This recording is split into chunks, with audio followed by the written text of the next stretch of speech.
I want to dive into a whole bunch of stuff, but we don't have 3 hours. So let me just do this. I know you had some huge success before your own business in the corporate world, I think insurance related. So what, talk about that and the pivot to doing your own thing. Like was it the impetus to make you do your own thing, or what happened there? Just so these guys understand a little bit about you, then we'll dive deeper. Well, like most people, and maybe similar to your story too, Chris, I had an interesting period in my life where there was some setback that actually created some opportunity. So I was 27 years old. I was sort of on top of the world, or so I thought. I was running a large organization at a Fortune 100 financial services firm and just had a great deal of success at a young age. It was kind of the old hard work meets opportunity story. And at 27 years old, my managing partner called me into his office and he said, you're going to be done with our firm. This is effectively your last day. Now, to provide some backdrop, at the time, I was speaking at all the major events. I was flying once a week to all the other offices around the country to train and develop people. And I was scheduled to be the closing speaker at our big annual event. And so things were going well for me at the time. But I was moving quick, a little bit careless, and I had an ego. I had just a lot of pride. Pride's an interesting thing because you don't always know that it's there. Yeah. And so my managing partner says, you didn't do anything malicious or intentional, but you were casual and careless. We found out that there was a staff member that took a test on your behalf. And because of that, we need to part ways.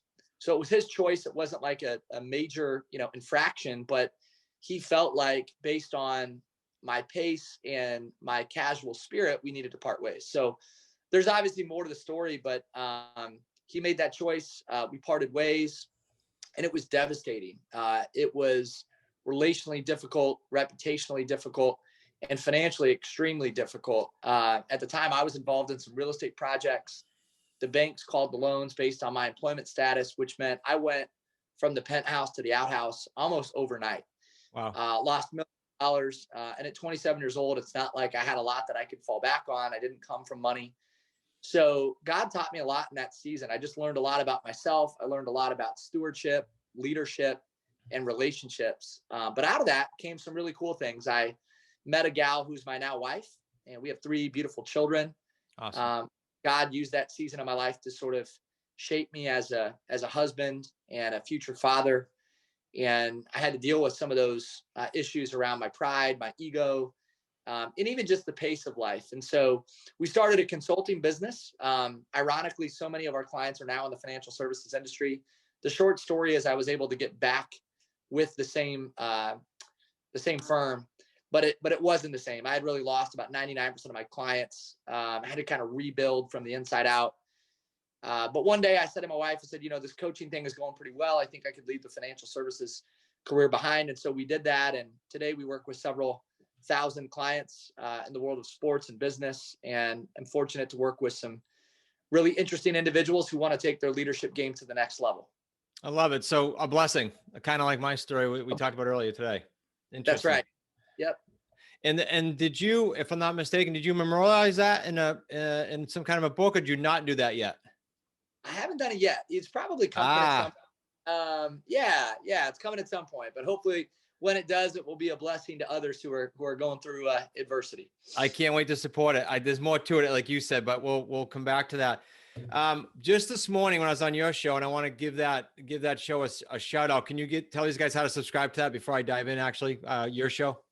Yeah, it's the Montgomery Company's podcast. You can find it everywhere that podcasts are available. So, and thanks again for coming on. I enjoyed our conversation. It was fun to do it with you. You bet. So I don't care, Wicked Smart listeners, if you're a solopreneur, you got a mid-sized thing going on, you're just starting, you're in corporate, doesn't matter. You want to subscribe to the Montgomery's Company's podcast. I'll have it in the show notes as well. So we're not gonna send you astray there. Let's talk about something that you and I talked about. I kind of changed all my questions after being on your show because you talked about vulnerability and communication. And my light bulb, like literally for 15 minutes in between our shows, I thought, okay, this is something cool to talk about for 2 reasons. I think one, solo versus large owner versus everyone in between can benefit from that. Number one. Number two, this time of year, it's kind of a good time to in my eyes, to revisit this. So can you talk about what you mean, what I just meant by vulnerability and communication, how important that is, and maybe how to apply it? So these guys, the Wicked Smart listeners, get off and go, man, I got 1, 2, 3 nuggets I can go ahead and act on or try or experiment with like right away. Well, the first thing I would say is this. Let's start with communication. If you're leading people, you're communicating with people on a regular basis. Most leaders are communicators, and communicators are leaders. Great communicators are great leaders, and great leaders make great communicators. Communication, though, is one of those topics where I think most of us, Chris, overestimate our own abilities. Most of us can consider ourselves to be better communicators than we actually are. George Bernard Shaw owns the rights to one of my favorite quotes. He says, the greatest illusion or the greatest problem in communication is the illusion that it has taken place. The greatest problem in communication is the illusion that it has taken place. And so I so often take for granted that I've communicated when I really haven't. And what happens is we think just because we said it, that people heard us. And a lot of times they don't hear us, right? They kind of heard us, or they sort of heard us, or they heard us, but they heard a different version of what we were saying. And so we got to remember that just because we said it doesn't mean that people heard it, believe it, or will do it. And so I've devoted a lot of my time professionally to helping people communicate, whether it's one-to-one or one-to-many, one to a team, one to a group, speaking engagement. We're in the business of helping people communicate more effectively. And, I think part of communicating effectively is keeping it real and being really authentic. People will follow a leader who's real faster than a leader with a title. People would rather follow the leader who's real than somebody that has, a big following or has a great title, behind their name. And so we just want to help people continue to be real. I think we all have different leadership preferences, but the one leadership style that everyone loves to follow is the person who's real. It's the person who's authentic. But the great gap to me in human connection is this. Vulnerability is the first thing I look for in you, and it's the last thing I want you to see in me. And it creates a gap, right? Because I'm testing for your authenticity, and at the same time, I'm not willing to show you my cards. And so we walk around all day, every day, again, whether it's one-to-one or one-to-many, and it's like, I want everybody else to be real around me, but I struggle to be real myself. Vulnerability begets vulnerability. When I'm vulnerable with you, you'll be vulnerable with me. And so we also challenge leaders not just to communicate well, but to be real and authentic, to be vulnerable, and not just be vulnerable when the opportunity presents itself, but to be overtly vulnerable. Now, there's a right way and a wrong way to do that, right? I'm not suggesting that you just walk around and show everybody, all of your problems, or you air your dirty laundry, but it's just looking for small opportunities to be real and authentic. I'll give you an example. One of the things that we challenge leaders to say more often is, I don't know. That's a really powerful statement when you don't have the answer. I don't know. I'm not sure. I don't have the answer for that. We struggle to say, I don't know. I think most of us like to act like we have things figured out, especially if I'm put on the spot. But I don't know is a sign of confident humility. It's not a sign of insecurity or ignorance. It's actually a sign of confident humility. And it's a trust and credibility multiplier. If I can tell you that I don't know something, especially if the stakes are small, right? Maybe we're just a small conversation. You asked me a question about leadership. I said, Chris, you know what? Gosh, I don't know. I don't have the answer to that. Well, now you know that when we have further conversation or deeper conversation where the stakes are higher, I can be trusted. Another example would be, it's my fault. Leaders struggle to say, I'm sorry, but great leaders take ownership. We have to take extreme ownership, right? And again, when I say, hey, it's my fault, when the stakes are small, it means I can be trusted. It's a trust and credibility multiplier when the stakes are higher or further down the road when we're collaborating, connecting, or working on something together. So these are really small, practical, incredibly simple examples of where leaders can take action to be more vulnerable and to show up as more authentic in the workplace. There was like really cool stuff in each one of those. I scribbled some notes, but this was cool. So let me go back to a few things and peel back even more.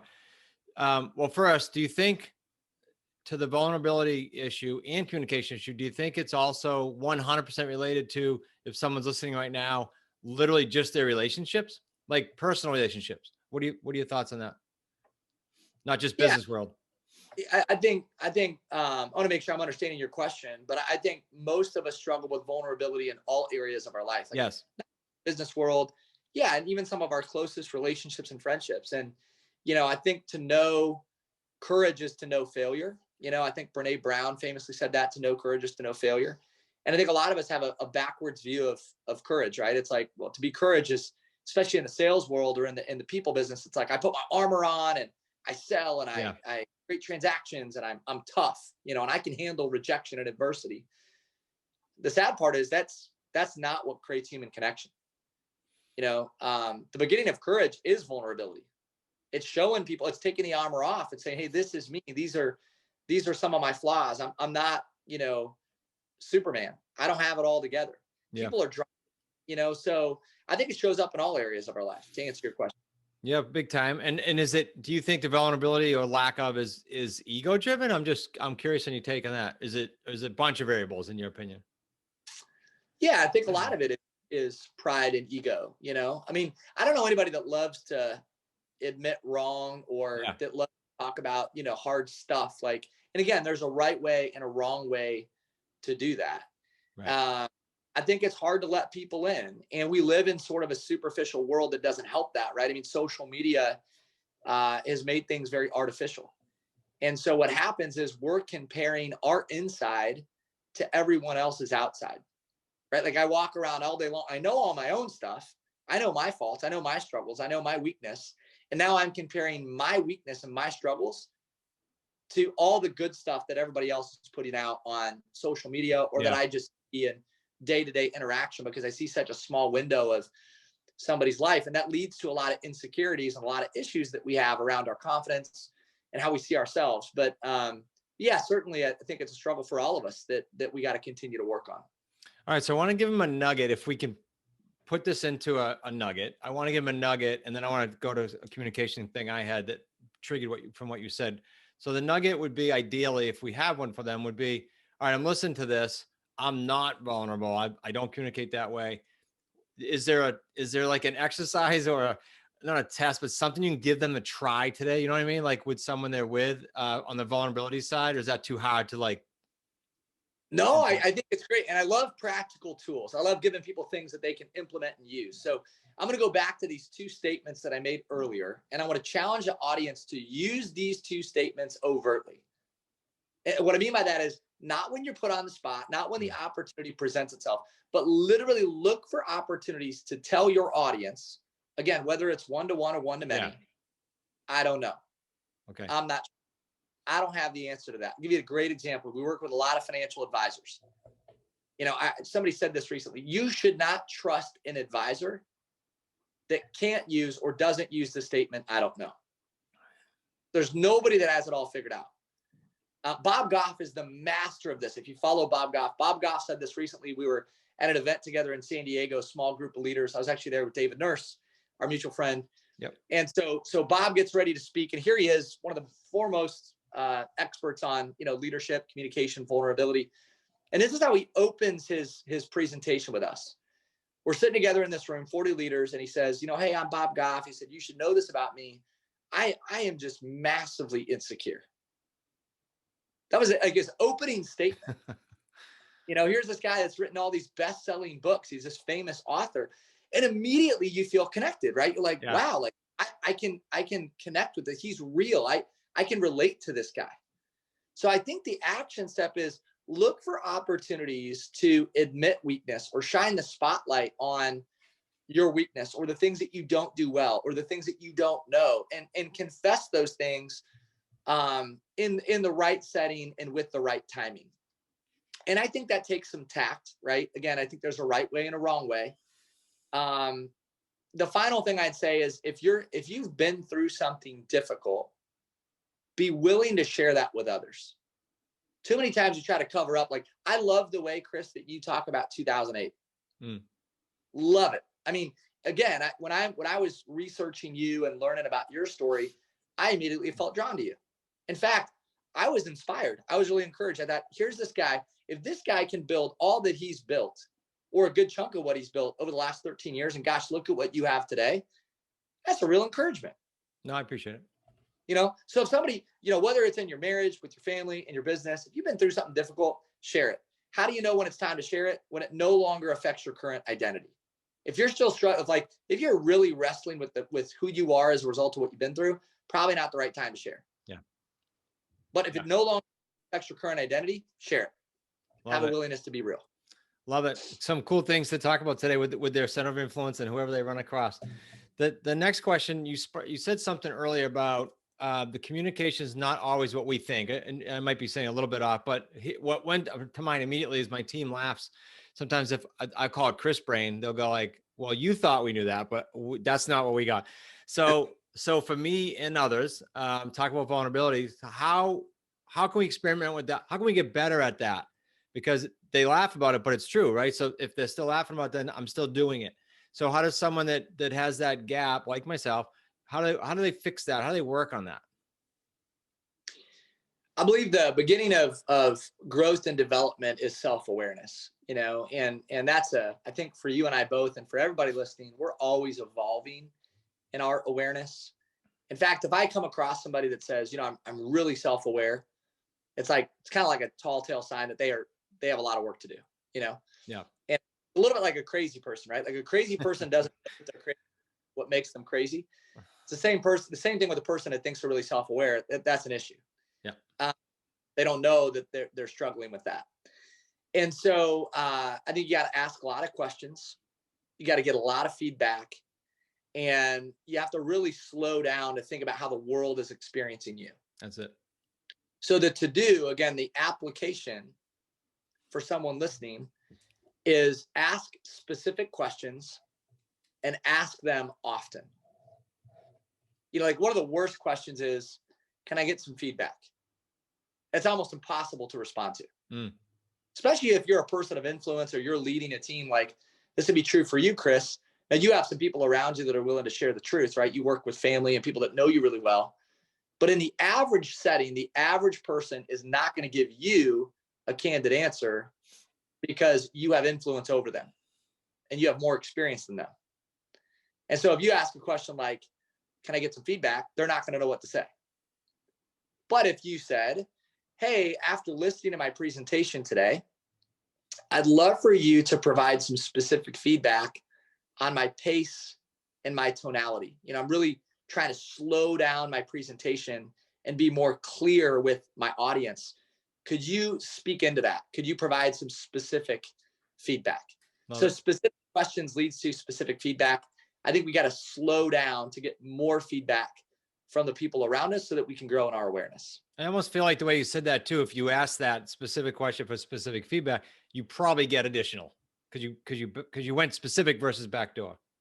That's right. Yeah, you get more feedback, and it's specific. It's real. You give somebody the opportunity to respond in a real way, because we've all been there, right? Somebody says, hey, can I get feedback? And it becomes awkward for you just to jump in and give them the constructive feedback. So what do you say? You say, good job. It went well. Right. And it's like, that's not true. Like a lot of times, no, it didn't go well. Yeah. But they didn't provide a space for you to authentically respond to that. Yeah. Love it. Very, very practical. So this is good stuff.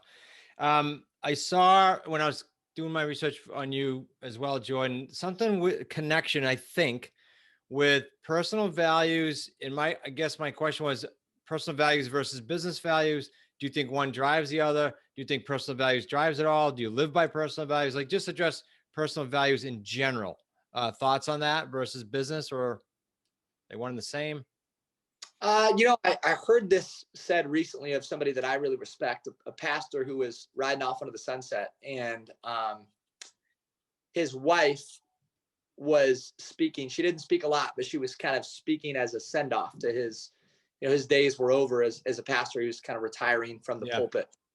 And she said, the person that you saw up here behind the pulpit that was preaching on Sunday is the same person that I have known for 40 plus years at home. And I thought, wow, what a compliment. Like that to me would be the ultimate compliment. Yeah. And so I think in our pursuit of business success, we got to pursue family success even more and even greater, because the world will pull you.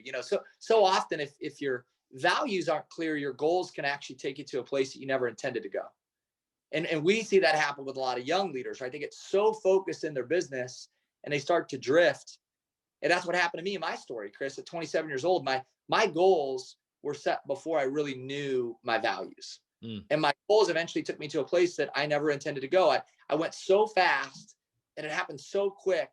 And I pursued my goals so aggressively that I became a little bit careless. And it eventually caught up with me. And so, one of the mantras that we abide by in our home is to be respected most by people who know us the best.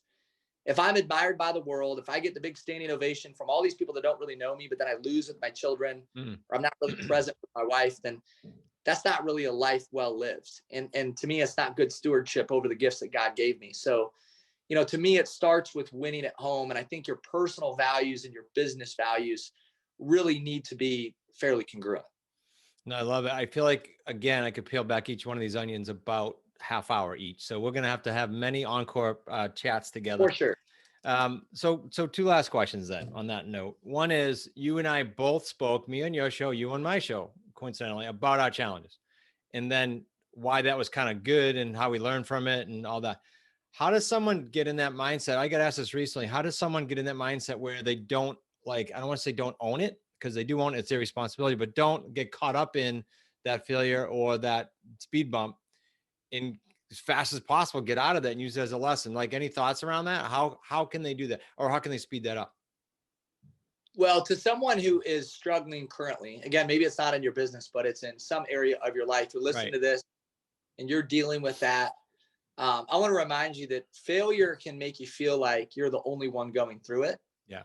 But the reality is we all go through it many times over. Yeah. Bingo. And if you're not going through it, if you're failing in some part of your business or some part in your life, it means that you're probably not moving forward. So I'd have you consider that failure is an impetus for change. In fact, it's an impetus for every good thing that ever came to fruition.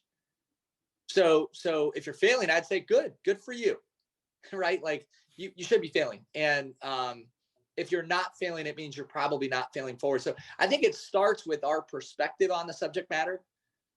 But I think a couple great questions for every leader to ask of themselves or ask of their team is, what are we learning? Because what happens is we don't take time to really learn from the failure. Oftentimes we fail and then we just want to kind of cover it up or go work a little bit harder. And so we miss the opportunity. Most Monday morning meetings start with this question. It's either directly or indirectly, what did we do? And then the leader wants to sort of assess progress, right? Well, everybody give an update on, what you did and what you did and what you did, and how many deals did we close and how many phone calls did we make? How many referrals did we get? And in other words, the entire conversation is oriented around what got done. And I think for winning teams, for championship teams, the conversation gets oriented around what they learned. It's not what did we do, it's what did we learn? Where did we fail last week or last month or yesterday? And how do we get better because of it? And so with our team, we just have everybody go around the room and share what they learned. And it's not always from a failure, but oftentimes it is. It's, hey, what meeting didn't go well? What conversation didn't go well? What deal didn't go well? Where did you fall short, and how did you get better because of it?